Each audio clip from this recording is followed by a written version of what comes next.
it was then when God took me out to the desert, which was what I call hell time in my life, to hear his voice. I lost everything, but I gained his voice. I gained who he was in my life.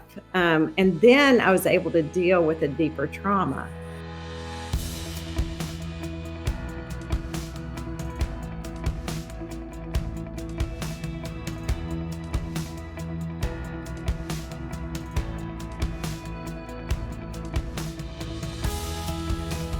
Welcome to the Faithful and True podcast. We are excited today because we have two of our favorite people with us. Bill and Laurie Lokey are joining us for the podcast. And after 23 years of working in the therapy field, Bill and Laurie Lokey have become really great at working with trauma, helping couples heal their relationship, training leaders who impact their culture, and speaking to groups about growing their faith. They now get to work together, offering encouragement and support through intensives, workshops, trainings, and speaking engagements. And we're lucky to have them with us today. Also, our host, Greg Miller. Greg, let's welcome Bill and Laurie Lokey. Yes, thank you very much for coming and being a part of this experience. We greatly appreciate your willingness to set aside the time for a conversation. Thank you all for having us. Yeah, we really thank you. appreciate this. This is great. We know of your all's work quite a bit, and just love what you all do and the support you all give so many couples and families. Yes. So we're grateful to be a part of this today. Well, Yes, good. we are. And as Randy introduced you, one of the words that is a part of the work that you do is trauma. And I know for a lot of our listeners, that is a word that maybe for the first time they've been introduced to, or maybe they've been suspicious that trauma is a part of their own story. So let's just kind of begin with a definition. What does trauma mean? And if somebody hears that term, what typically does it indicate?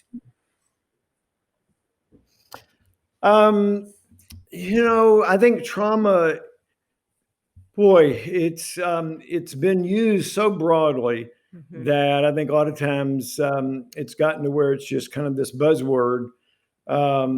Used to, it was, what we saw that vets that came back from the war and had PTSD, post-traumatic stress disorder, and we kind of reserved that word a lot for people that had gone through either war or severe automobile accidents or other severe kinds of things.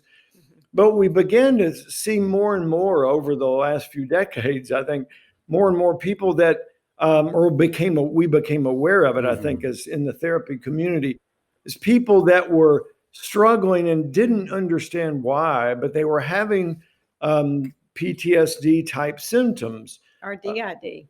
Or dissociative identity disorder. And they were not understanding why they would maybe have this startle reflex, or they were scared around certain environments. I mean, like really big, or they would have this knee-jerk reaction to things that was more of a survival type reaction. As we say, the fight, flight, or freeze. And there's some other in there. And so what we begin to work with as a working tool in the therapy is that a lot of times a person will come and say, I had this really big thing happen. As I call it, the bear chasing you in the woods. When those kinds of things happen, we know we've been traumatized. What's more difficult sometimes to work with for people that say, I never had one of those big things happen to me. I don't understand why I feel like I'm crazy sometimes. And what we've found, and what research has found, not just us, that there's more of what we call this chronic, almost little t trauma instead of capital T, this chronic trauma of things that have happened over and over again for most of their life, maybe starting early on where there was a parent that wasn't there for them regularly, or someone they could depend on, or maybe they were bullied a lot in school, or whatever it may have been, that slowly over time that continued to grow inside of them a trauma that they found themselves reacting to. But then when you talk about that with them, they'll be like, that was just normal. Right. That wasn't trauma.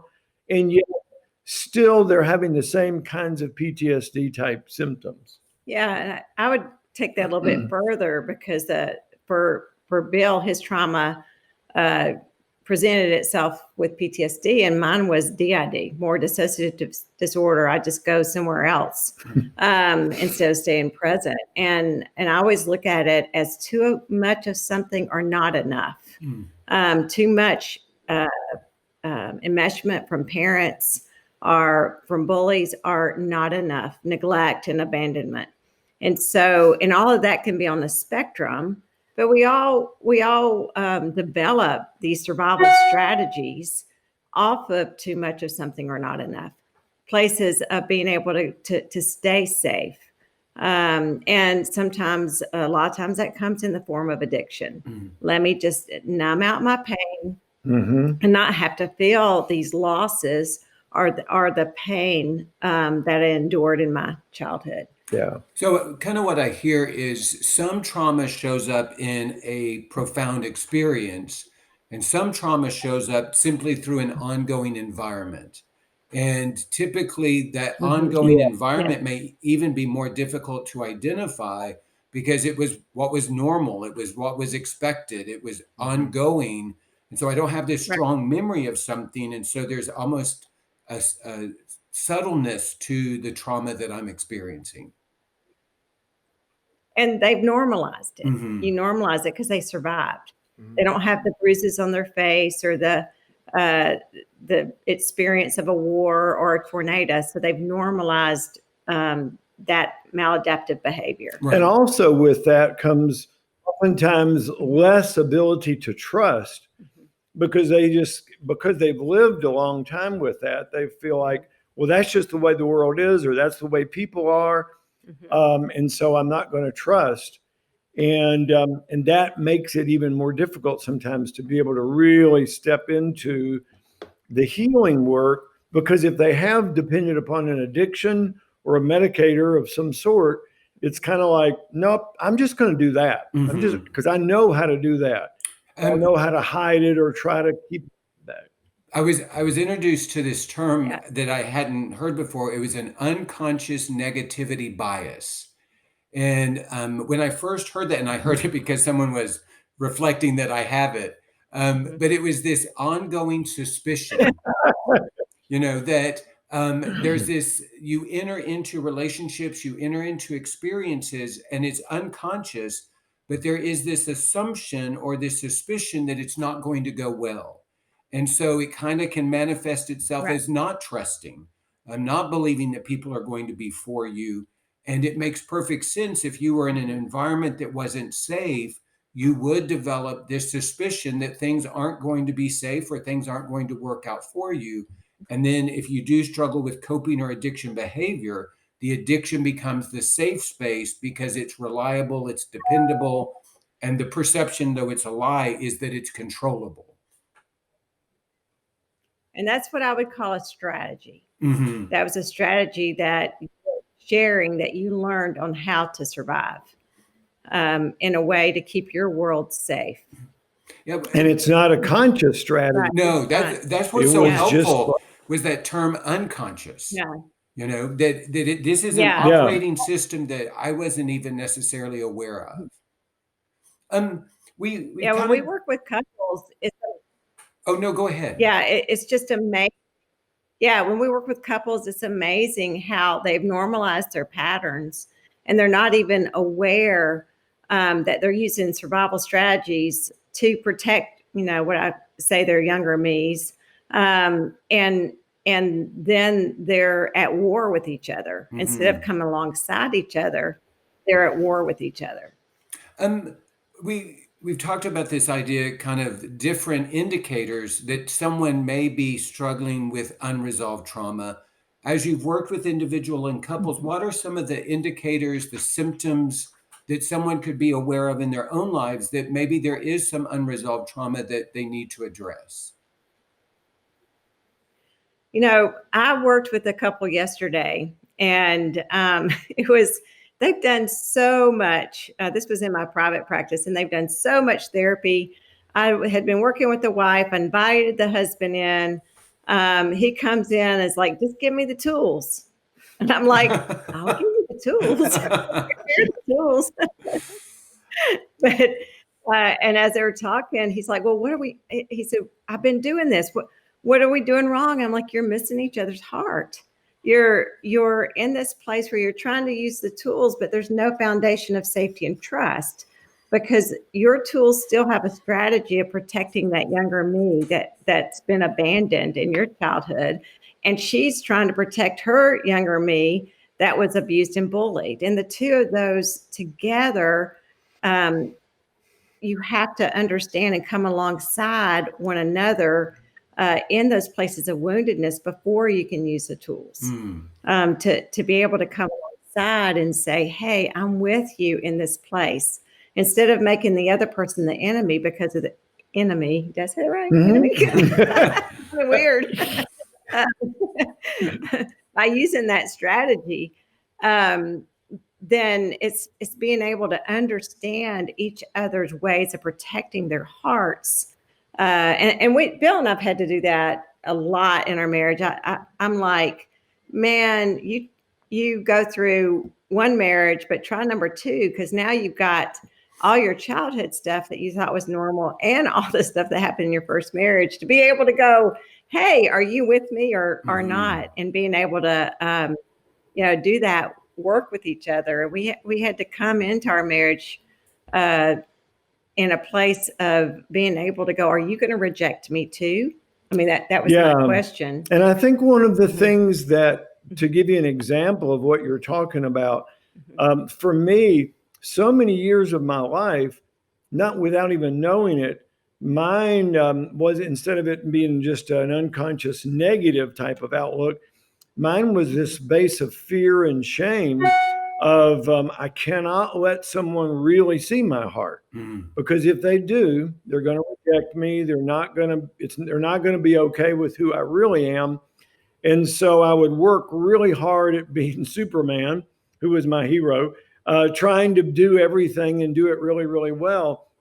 But those deep longings inside my heart, or when I got hurt, my feelings hurt, or I was scared about a relationship, or scared that someone was going to be not accepting, I would learn how to either put up the walls or go underground. And one of the things for me, because later on, certainly that was a part of my recovery problem, because I was like not telling the truth. I was going underground.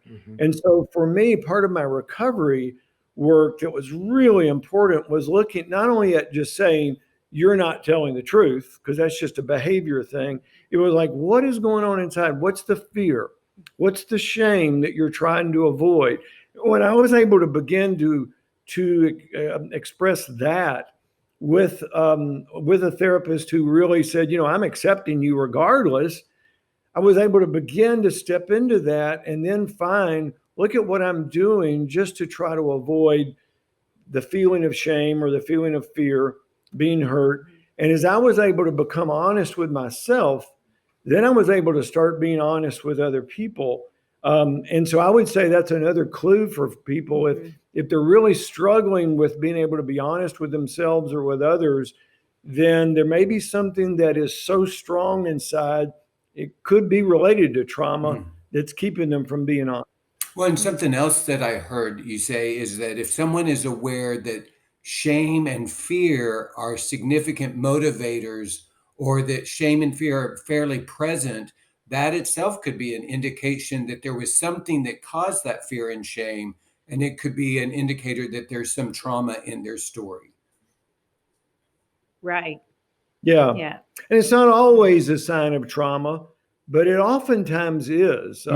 Sometimes a person will go, I know I have this reaction that happens under certain circumstances, but I can't remember anything that happened. And we'll say, you don't have to remember. Right. You don't have to dredge up some deep memory that's there.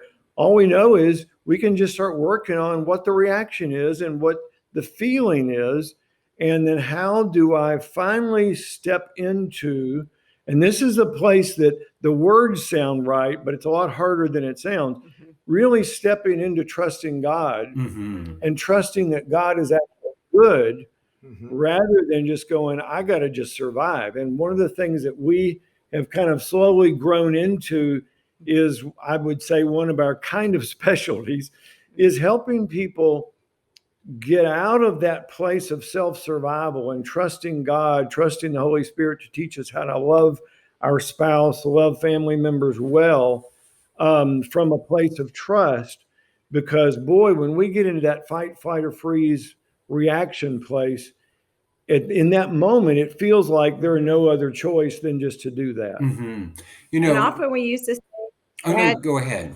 with, with our relationship with God. We use Yeah. those same survival strategies with our relationship with God. And it really is about, what are we afraid of? And do we really believe in the goodness of God? Mm-hmm. Mhm. And if we don't, what's in the way? And how can we go into that place of understanding the God who is a loving Father, a just God, a holy God, but a God who is for us and not against us? Well, kind of back to that And unconscious negativity bias. One of the things that's been helpful is not only do I Mhm. bring that into my relationships, my marriage, but I also bring that into my relationship with God. I enter into that relationship with God with Yeah. suspicion. And I've had to work to recognize that God is for me. That's not just words, but that can be a truth that I can live Mhm. into. Y'all mentioned two Right. words that I kind of want to go back to. One of them is a startle response. So, what does startle response look like and how does it show up? And then the other one is to disassociate, to disconnect. So, if someone Mhm. is considering, trauma in their life, what does a startle response look like and what does disassociation look like? So Looking at who's going to start. so the startle is that place in your body of hypervigilance. It's that and I hate to say this on the air, but it's like, oh shit, kind of thing. We have to go now. I'm sorry. And your body just totally goes into that place of all the electricity goes all the way through your body, and it's almost like you stop in time. I've seen a bear in the woods, and I'm stopped in time. For me, dissociation, it was just like I could be in the room, but not be in the room. I was there present, but I was somewhere else in my mind. And so he could be talking and I could be somewhere else. I could just get by in life. I couldn't totally be present in my body. I had to learn how to be present in my body and be in it, not kind of floating above, watching. And I just had learned that method to survive, like go somewhere else. Now there's different degrees. I'm not talking about what we used to call multiple personality disorder, and that's actually a form of DID. I'm talking more, which trauma can take a person to that level of splitting off into different personalities. But I'm talking about in the DID NOS, just basically just being able to not be present in relationship. I'm just kind of numbing out. I'm somewhere else. And in my addiction, my primary one was a eating disorder. So that's DID. It's a secondary dissociative disorder, and that's where I could just go somewhere else and not be present or feel my pain. And I would add a good example, when a person is kind of dissociative, where they may zone out. Oftentimes, especially around addiction, when there's an addiction going on, imagine for a moment if you were standing talking to someone in a very, very quiet environment, and you could talk fairly quietly and you could understand each other, very easily. And then imagine taking that same conversation to the beach, right at the edge of the ocean, and there were big waves coming in, and now all this noise of the surf. You've just got to talk up louder to be able to hear each other. And oftentimes, what happens with trauma, especially around addiction, is that the baseline that maybe for a quote normal person is lower, that it doesn't take a lot of stimulation for you to be aware of, oh, I hear that, or oh, wait a minute, I see that look on someone's face. Whereas a person who's kind of dissociating a little bit, there just needs to be a higher level of stimulation before it gets above that baseline because it's a higher baseline. Mm-hmm. And so now it's like, oh, I've got to see something really big before I can notice it. And so oftentimes they're learning to just medicate by just dissociating and not really paying attention. Then when something big comes along, then they notice it. But also that's where the addiction comes in. If it is the type of addiction that's they're wanting to feel something, then they may have to do something pretty extreme to actually feel.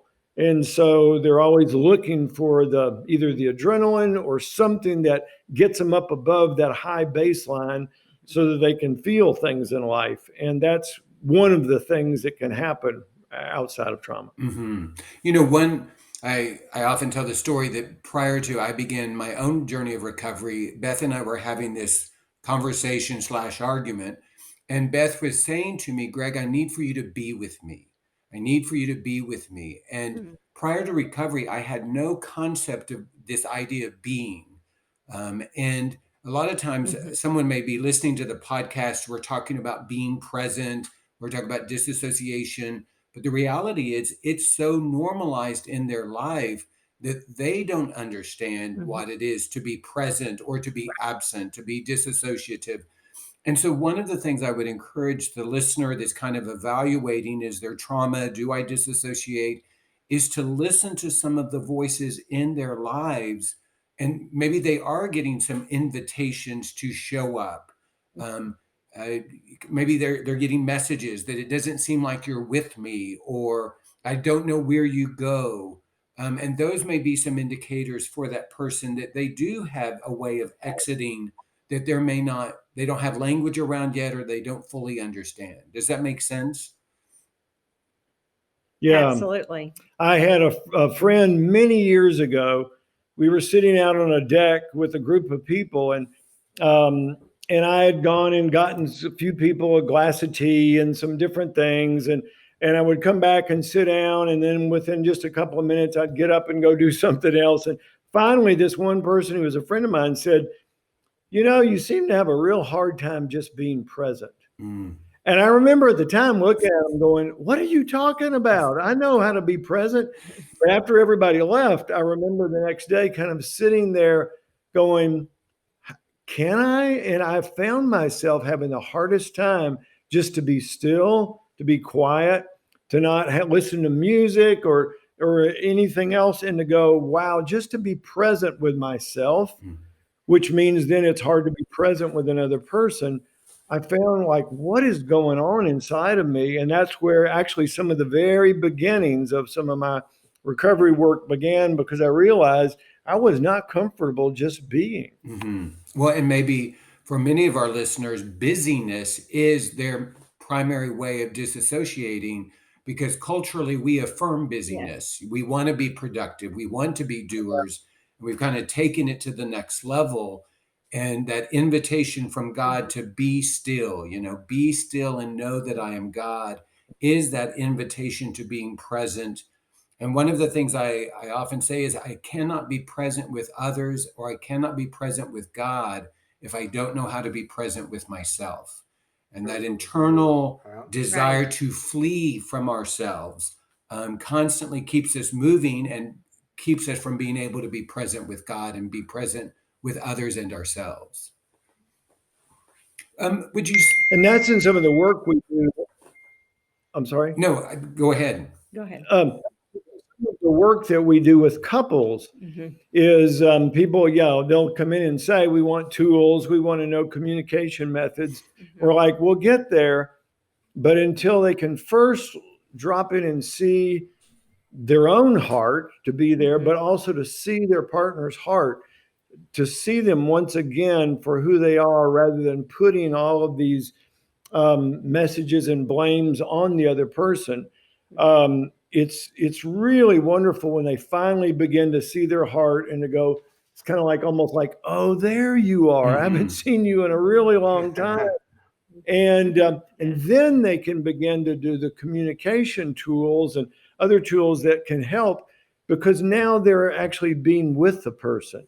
And then once in a while, when we're working with someone and they're very much in their addiction, they just can't drop in and see the other one's heart or their own, because they're still in this place of like, I gotta do this, or I gotta not feel, or I gotta, and whatever it is, and they can't just drop in and be. And that is so important in marriage and in couples. Well, and that's why addiction is so insidious to the relationship. The addiction removes someone from being present in the relationship. So there is no sense of connection. There is no sense of being. And in the presence of the addiction, we are not just kind of betraying ourselves, but we're betraying the relationship itself and our inability to be present. Yeah. Right. Yes. Right. And doesn't your experience, Bill and Laurie, show that when we allow ourselves to become more present with God, it opens the door to us being able to be more present with ourselves? Absolutely. I was just thinking as y'all were talking about my own path. I think God was so gracious to me. I had a severe eating disorder from the time I was 12 and didn't even have a name for it till I was 21, because I'm old. And I hated it, and I would get up and beg God to take it away. Please take it away. And it would always come back by lunchtime. Then I had a Bible study group I finally shared, and, got the secret, my secret shame out there. And I had a brief break for 10 years. And then I would just study the Bible and I'd have a break, but it was all still about doing. And then it would come back up, it would crop back up. And then it was then when God took me out to the desert, which was what I call hell time in my life, to hear his voice. I lost everything, but I gained his voice. I gained who he was in my life. And then I was able to deal with a deeper trauma. So they go together. And I know there's been a debate. Do you deal with the addiction first? Do you deal with trauma first? Do you deal with the trauma, or do you deal with the addiction? And for me, it was both. I had to deal with both over time.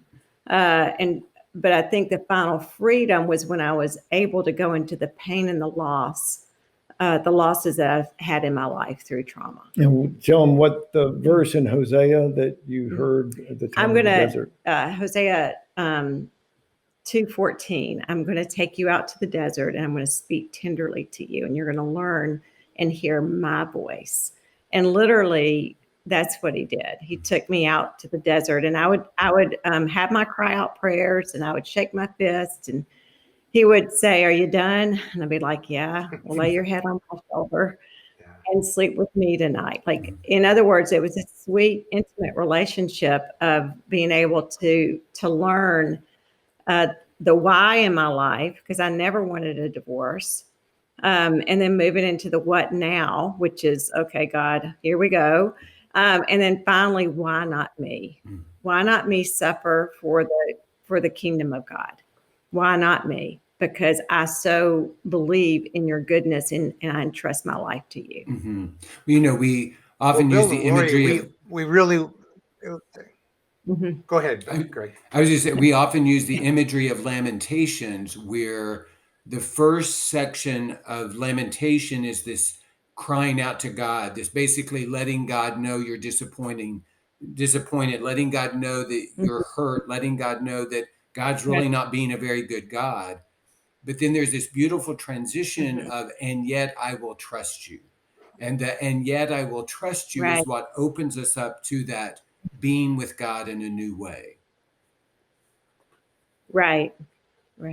Well, Bill and Laurie, we want to thank you for your time today. And this subject of trauma is such an interesting one. And I know that our listeners and our viewers are going to greatly benefit from your conversation with us today. In fact, there's, I think, much more for us to talk about with you about. So we'd like to invite you for a follow-up podcast with us, because I know that our viewers are going to totally enjoy that. So thanks for your time today.